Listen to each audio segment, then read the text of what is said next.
Traditional television had decades to figure out what worked and what didn't, and went to lengths to let shows breathe. By comparison, Netflix is pretty new to original programming and is still experimenting with what formulas do and don't work for their shows. And without standard metrics like advertisers and ratings to measure how successful a show is, Netflix has other ways to determine which of its shows should come back for more seasons and which should end as soon as possible, whichever those ways may be. Do they always make the right choice for a business perspective?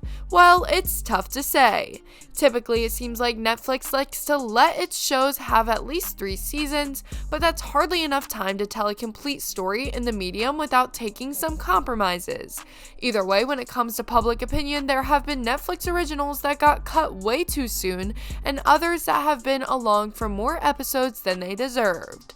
So here are 10 Netflix shows that just had way too many seasons. At number 10, too many seasons, Fuller House. Conventional wisdom suggests that nostalgia is at its hottest for whatever was going on 20 years prior, which is why we've seen shows like Fuller House that revive hit TV shows from the 90s in recent years. The problem is the original Full House wasn't really all that great to begin with, so surprise surprise, Fuller House just wasn't that great either. It was kind of fun to catch up with and see the next generation of the Tanner clan, but one season was more than enough. At number 9, Hemlock Grove. If you were lucky enough to be one of the first Netflix originals, you were all but guaranteed multiple seasons no matter how good the show actually was. Lilyhammer, anyone? Eli Roth's horror series Hemlock Grove falls under that umbrella, being gifted 3 seasons despite the lukewarm to awful reviews. We don't know how many people actually watched Hemlock Grove since Netflix generally doesn't release such information, but we're betting that its numbers were inflated based purely on there not being much else to pick from on the still growing service back in 2013. At number 8, too many seasons, All Hail King Julian. Netflix has become home to animated series that serve as continuations of hit movies, in particular culling opportunities from DreamWorks. This approach has led to some really great stuff, from DreamWorks Dragons to the surprisingly solid The Adventures of Puss in Boots. Unfortunately, it also gave us 5 excruciating seasons of All Hail King Julian, fronted by one of the more annoying characters from the Uneven Madagascar series of films. Who wanted more King Julian after seeing those movies? Literally nobody. At number 7, Between. It's a premise that could either make for complex, thought-provoking sci-fi or hokey YA shulk. A small town is stuck in a bizarre disease that doesn't allow anyone to live past the age of 22. Unfortunately, Between falls squarely in the later camp.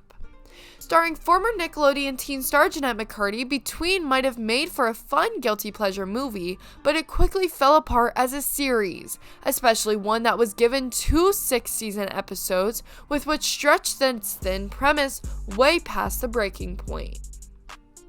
At number 6, 13 Reasons Why. One of the lessons Netflix needs to learn is that some things are better as a miniseries, especially when a complete story can be told in just a single season. Based on the book of the same title, 13 Reasons Why's first batch of episodes ended much how the book did, and that should have just been that. Unfortunately, the show's popularity tempted Netflix into extending the story into a second season, taking existing characters in disappointing directions, introducing forgettable new ones, and even having one return as a ghost for the entire season. At number 5, Real Rob. Rob Schneider is the type of actor/comedian who is best when he just shows up for a few scenes, typically in an Adam Sandler movie, as a wacky pal with a funny voice who then exits the film before he overstays his welcome. A series with Schneider as a headliner already sounds iffy enough, but one where he plays a fictionalized version of himself in bizarre and unfunny situations alongside his real wife who clearly isn't an actor? How did this get 2 seasons in Netflix? And that's anybody's question.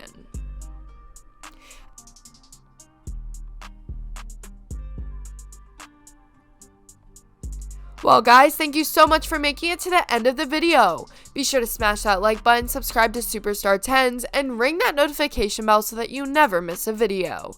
Thanks for watching!